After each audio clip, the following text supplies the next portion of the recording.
everyone, and welcome to Plugged Into Heritage. Today we are filming from the courthouse in Gagetown, Queens County, New Brunswick, and we are going to show you some of the quilts that we have in our collection. Joining us today we have Bruce Thompson, President of Queens County Heritage.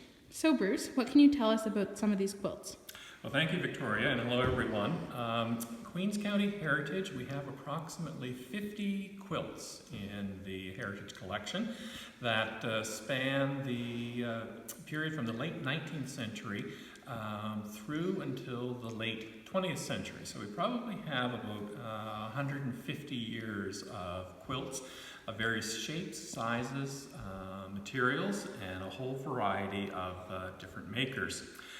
So quilts are important for a number of reasons. They not only show the comforts of home and the types of things that would have been in Queens County homes. They are very beautiful to look at. We always enjoy looking at all the patterns and stitches. The skills of the quilter, the number of stitches per inch, and the various designs that can be made with the stitches.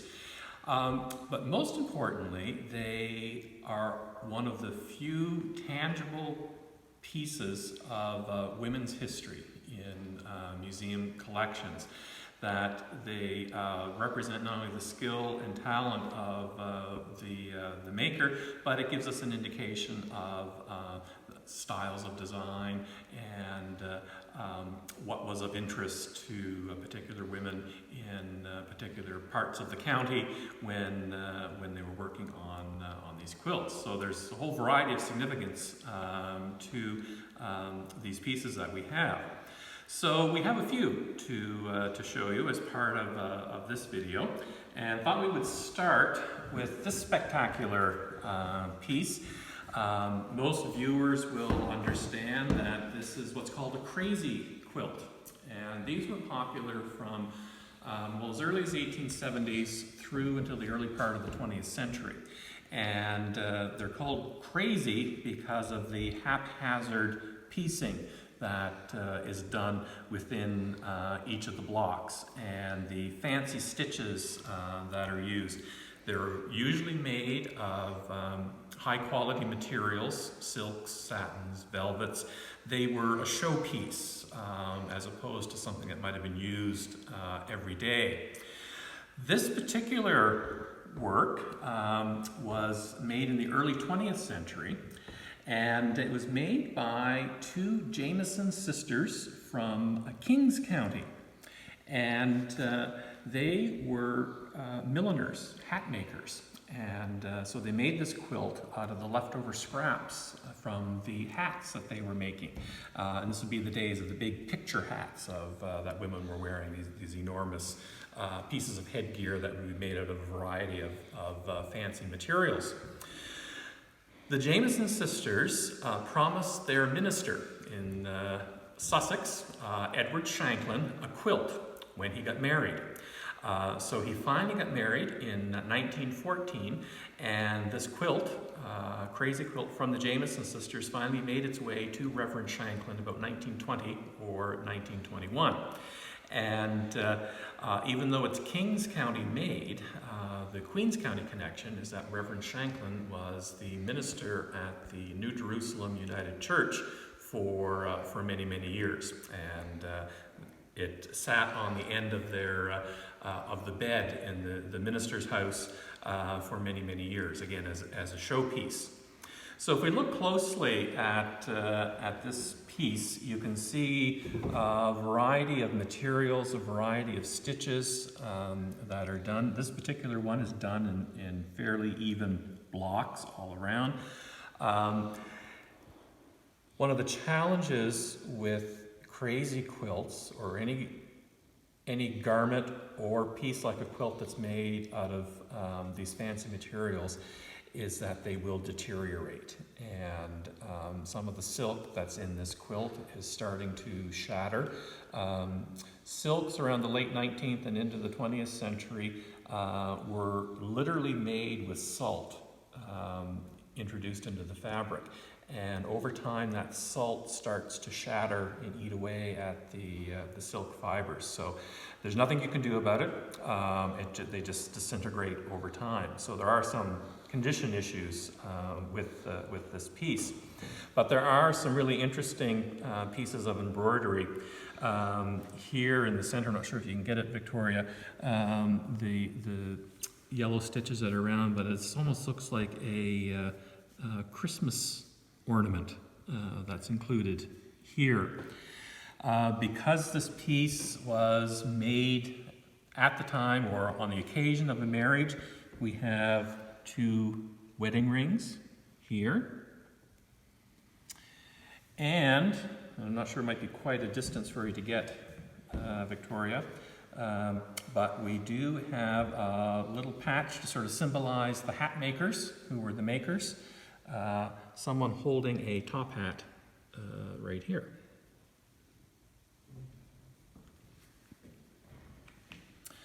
One of the more traditional quilt patterns that people will be familiar with is the log cabin quilt. And this pattern goes back a very, very long time. This particular one was probably made at the end of the 19th century, and it was made by Elizabeth Jane Camp, who was born in Waterboro in 1853. When she grew up, she married William John Fauché from Fauché Lake, Queens County. And so we're not sure if this quilt was something for her trousseau or something that she made shortly thereafter, but it probably dates to the 1880s and is the traditional log cabin design. Now, the log cabin design is very standard, and it consists of these small blocks and the little strips of material that are added represent the logs to a house, and the center is always red, and that represents the hearth of the home, or the warmth, the center of the log cabin. And then multiple blocks are then stitched together. Sometimes they are completely random, but this one is done in such a way is that it gives an overall diamond effect. If we had the space, we could open it completely, and here's the center point. But as it starts to move out in these designs, and this overall pattern is called barn raising. So even though it's a log cabin quilt, there are design variations that take place within it as well. We have a bit of a jazzy background and a ruffle on this particular quilt, probably added in the 1930s or 1940s. Not exactly sure why, but maybe to make it more serviceable for use on a bed, or it could have been used on a guest bed as well. There's not a lot of evidence of wear on this, so I think this was a special piece that was probably made by Elizabeth Camp Fauché and kept for good use and a special piece. The fabric that was probably used in this could have been bolts of material that were purchased, but they were probably recycled materials as well. So it gives us an idea of the type of clothing that might have been reused. We were looking at this earlier before we started to film, and you can see various pieces of tartan material that are used, and then some plain, some printed cottons in different colors. The next quilt that we're going to show you is actually only part of a quilt. It is a quilt top that was never finished. It dates to about 1920, was made by Ethel Hawkshaw Armstrong.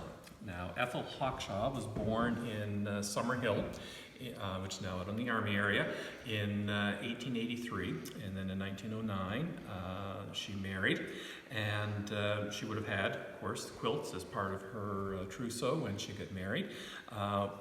Why this one remained unfinished, it's a complete mystery, but the Armstrongs, they had 3 children, and lived at Summerhill until the time of the expropriation in 1952, 1953, when they lost their farm, and they moved to the village of Gagetown and lived here in the village for the rest of their lives. But this is a very utilitarian type of quilt. It's just a plain block quilt. You can see where a variety of fabrics are duplicated. This red, the tartan material shows up in various spots, the red with the polka dots, and so on.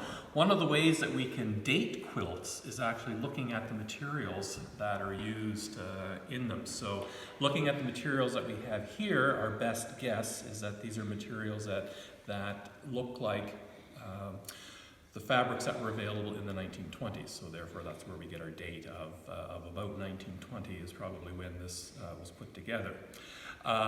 Again, just the random blocks for a utilitarian type of quilt that would be made to be used to keep you warm in these Queens County winters that we have.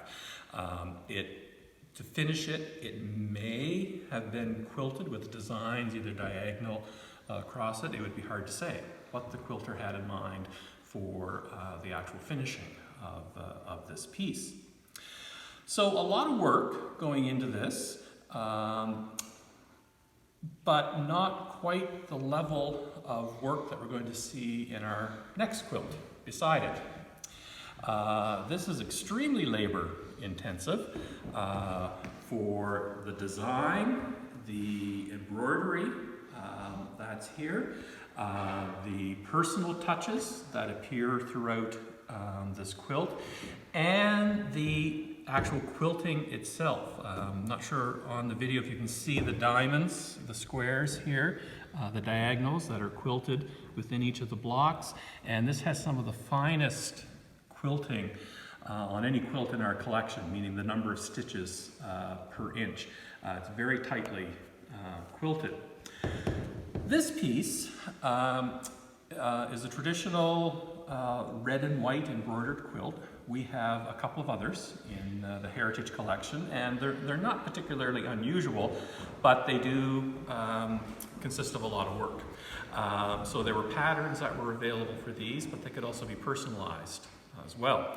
So this quilt was made by Helen Beatrice Vallis, who was born in 1895, again from a community, what's now the CFB Gagetown, and she became a teacher.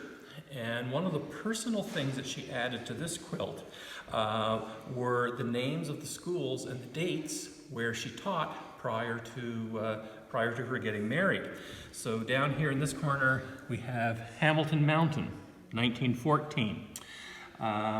We have up here North Clonus, 1915. And one of the most spectacular blocks is this one here. We can get a close-up or not, Victoria, where it's Hibernia, 1912. And here she embroidered her initials, HBV, Helen Beatrice Vallis. These are the names of all of the pupils who were in the school in Hibernia in 1912. And another location where she taught was Olinville, and it's rolled under where we have it at the edge of the table. But some really interesting pieces of embroidery here. We have everything from a cornstalk and a violin. We have a carrot or a turnip here. We have flowers, a lighthouse, a time clock, even a potato, books, a fork and knife. A really interesting piece. Miss Vallis married Harry Reed in 1918. They spent some time in Nova Scotia, and then they headed west for the remainder of their lives. And we were very fortunate in 2004 that the quilt returned to Queens County and entered the Heritage Collection. The next two quilts we're going to show are actually children's quilts. So we have a red and white snowball pattern first, and this was made in 1892, and we don't know who it was made for, but we know when it was made because it's signed. And here in the center, we have the name Aunt Amy Blizzard, age 100 years. So, we know that Amy Akerley Blizzard, she was born Amy Akerley in 1792, the daughter of Loyalist Oliver Akerley. At the age of 19 in 1811, she married Thomas Blizzard.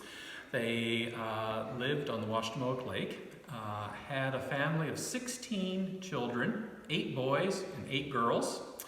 They farmed, and Amy was known for her needlework. Now, with 16 children and what other members of the family were involved in the household, she was a very busy lady. So she would make quilts for her family, but she's also known to have made quilts for family, friends. With 16 children, the number of relatives and children that would have been appearing in the late 19th century requiring quilts and special pieces would have been an enormous number.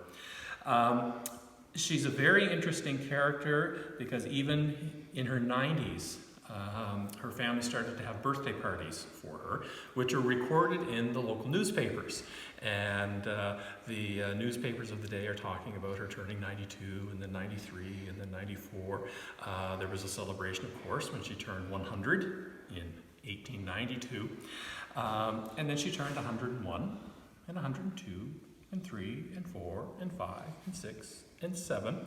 And just a couple of months shy of her 108th birthday in 1900, in April of 1900, she passed away at the age of 107. At the time she passed away, she was with one of her family members in McDonald's Point, and it was April after all, so the river and lake was breaking up, so there wasn't any way to get her across the lake and to be buried with her husband, who had died decades before. So Amy Akerley Blizzard is buried at McDonald's Point instead of with her husband on the opposite side of the lake. This is a beautifully made piece for someone who is 100 years old. And the newspaper articles do talk about her eyesight being good, even in her 90s. One newspaper article said something about she has received her second sight and doesn't need to wear her glasses anymore.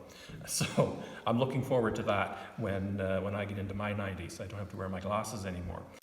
One of the interesting things about this quilt is it is in immaculate condition, except there is one small flaw on the opposite side. So I'll just turn it over.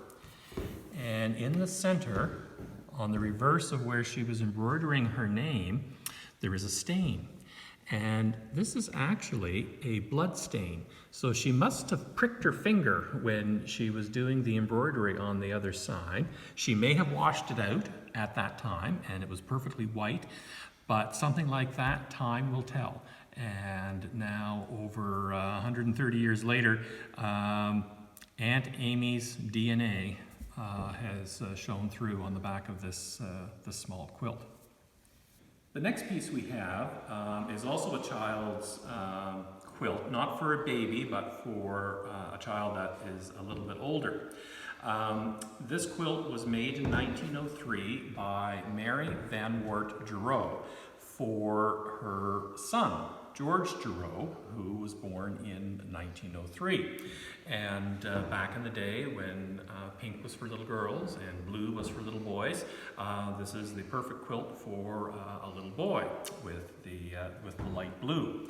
The pattern is sawtooth, and you can see the teeth of the saw and the various motifs as it moves around the blocks within the quilt.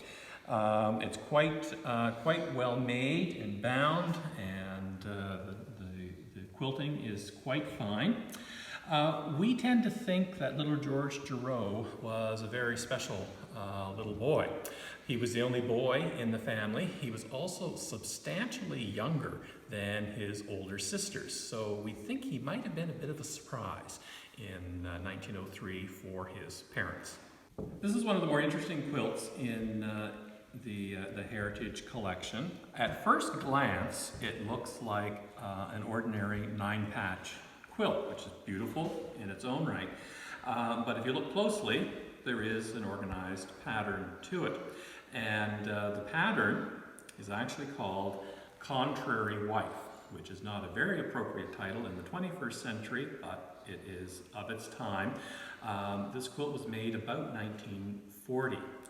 It was made by Evelyn Pugsley Black, and we believe it might have been a trousseau quilt because she married Arthur Black in 1940. So if you look at the blocks a little closer, you can see that there is order to the 9-patch. You can see the yellow blocks here, how they're going in one direction. And you go this way, they're going another direction. So the orderliness of the pattern is then sometimes disrupted by some disorder. So as in life, as in 2020 with COVID-19, the order of our lives gets upset. So there are some blocks where the orderliness of the block gets disrupted. So we have one here where 2 of the triangles are going this way and 2 of the triangles are going a different direction. On this side of the quilt, we have a block where there's a whole lot of disorder that's going on, where the red stripes are going in all different directions. This piece has some very straightforward quilting on it, but very detailed quilting. In the white blocks, you can see the diagonals that are done, very precise quilting. Again, the stitches per inch, very, very tight. We don't think this quilt was ever used because it is in pristine condition. The binding is in perfect shape. None of the blocks have started to deteriorate at all. Evelyn Pugsley Black and her husband and family, they lived in Cambridge Narrows. Mrs. Black was very involved in her community with her church and the Women's Institute, and she was also a well-known cook and cooked for several restaurants in the area in the mid to late 20th century. The next quilt we have is another popular pattern from the 1920s and 1930s, and it's called Double Wedding Ring. This is a single-sized quilt, which would be unusual for a double wedding ring. Usually this pattern was made when someone was getting married, so it would be for a double width for a double bed, but this one is single. And it wasn't made in the 1920s, 1930s. We think it was made about 1955. It was made by Amelia Kennedy Parker.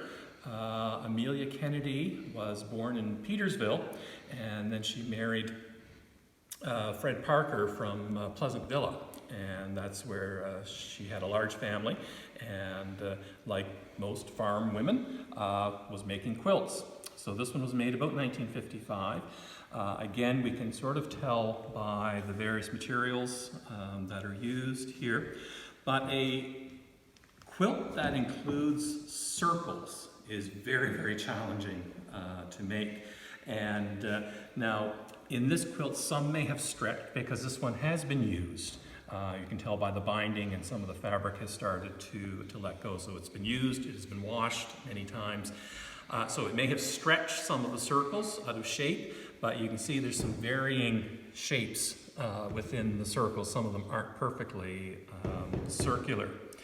We got very lucky with this particular quilt because it ended up at a local thrift shop, and the people in the thrift shop contacted us because they knew the history on the piece and wondered if we were interested. So we were able to purchase it from the thrift shop, and now we have this wonderful story about the maker and when it was made, and a fine example, even though it's been used, a fine example for our heritage collection. So a reminder to everyone who's out there, we are continuing to collect fine pieces for the heritage collection. So if you have something that you think we might be interested in, don't hesitate to give us a shout, because it may be a very important piece that we would like to acquire for the collection. The next two quilts we have are quite interesting because they are called subscription quilts or signature quilts. And a subscription quilt is something that would be used as a fundraiser. So people would purchase some element of the quilt, whether that was a block or whether the opportunity to have their name embroidered or something like that to raise funds for a particular organization. So we have a couple of examples of that, one from the mid-20th century and one from the late 20th century. The first one we have is a subscription quilt where you could have your name embroidered on this quilt for 10 cents per name. This one was done sometime between 1920 and 1940 based upon the names that are included here. It is believed to have been a fundraiser for the Queenstown Women's Institute. So the names are in the Queenstown, Pleasant Villa area of Queens County. The pink originally would have been much brighter, so there would have been a greater contrast between the outlines and the white blocks where the pink embroidery is placed. So we haven't counted the names on here to see how much money they would have raised, but there are probably a couple of hundred names that appear here. So they would have raised a fair bit of money for that time period. The next quilt we have just screams the 1970s at us based upon the material that's used. This vibrant pink, this bright canary yellow, and the vivid blue. This is also a subscription quilt, and when we first acquired it, we had a basic idea that it was 1970s, but we weren't quite sure who made it. When we started to examine the names, we determined that all of the names that appear on this quilt, which are written on, they're not embroidered. Times have changed. You're not doing embroidery, you're just writing it on with a black marker. All of the names are associated with the seniors group that operated in Hampstead and Queenstown in the 1970s and 1980s. So that gave us an idea of who would have made it. We know that that group, called the Silver Stars, were often doing quilting bees, the women who were part of the group. So that gave us a maker for the quilt, and then it was the time period. So again, by the colors, we knew it was 1970s. Then also looking at the names, we were able to narrow it down quite substantially. And so the date is about 1978, 1979 when this piece was done. The next two quilts we're going to look at are the same pattern, but two variations. And the pattern is familiar to most people, quilters in particular. It is the double Irish chain. So the first one we have here probably dates to the 1930s, 1940s, based upon the materials that are in it. Unfortunately, we don't know who made it, but it's clearly the double Irish chain. It's well worn.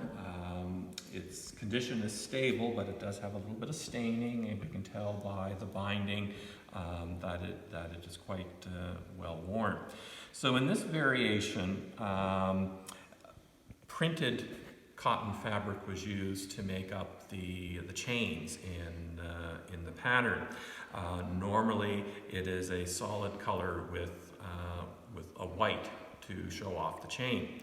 but in this case they use printed. The center is interesting as well because they've done a circular motif in the quilting, which is very difficult to do. And you can also tell that this one was being, several scraps of material were being used to make up the blocks, because in certain areas, especially here, you can see where even these small blocks were stitched together to make the block size that was required here. And then this one is made up of 4 different pieces on the edge. The more traditional double Irish chain is like this one, bright red with the white blocks.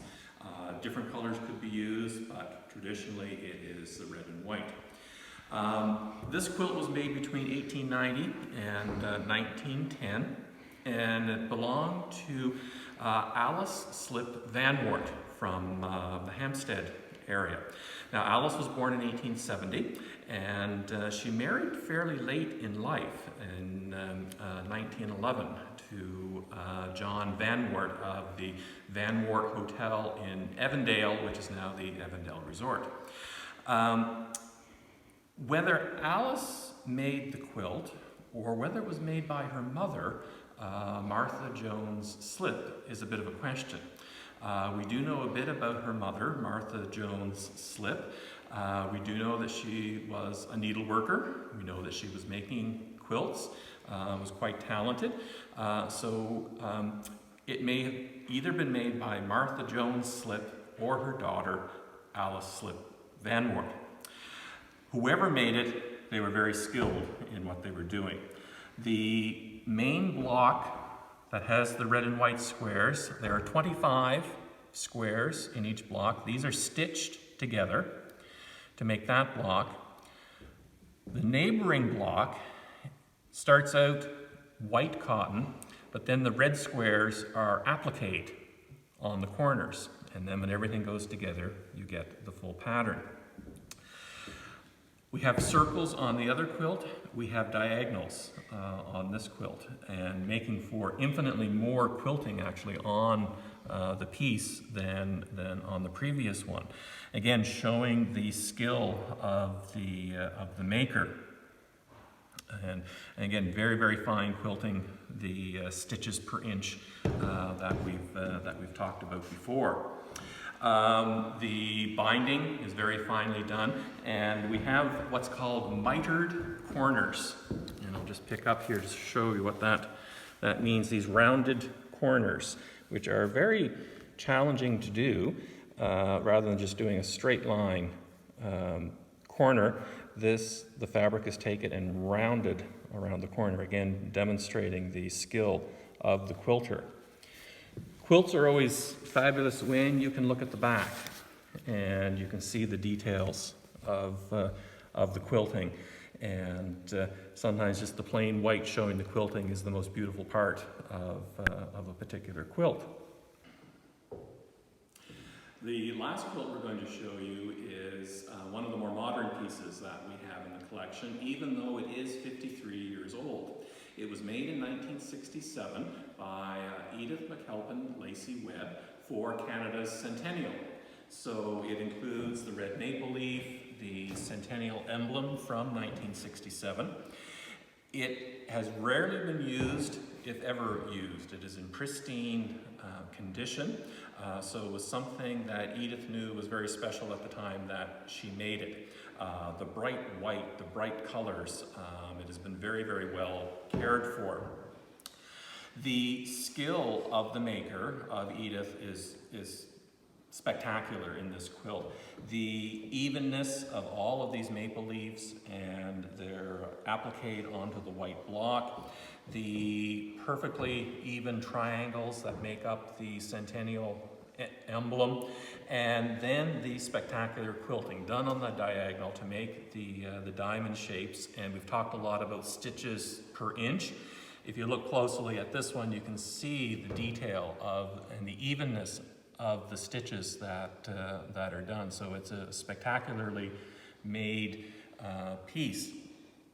We were very fortunate that it was kept in the family for a number of years and then came to Queens County Heritage just prior to our 50th anniversary in 2017. And we've had it on display a number of times, but it's being given a little rest in 2020. So we hope you've enjoyed this look at the Queens County Heritage Quilt Collection, and if you want to see some of them in person another time, you may be able to make an appointment to see them. And we're already planning for a large quilt exhibition that we can do in subsequent years. So back to you, Victoria. Well, thank you, Bruce, and thank you everyone for watching. If you have any questions, please feel free to ask them in the comments. And if you'd like to see our other videos, you can check them out on Facebook, Instagram. Okay, have a great day. Bye.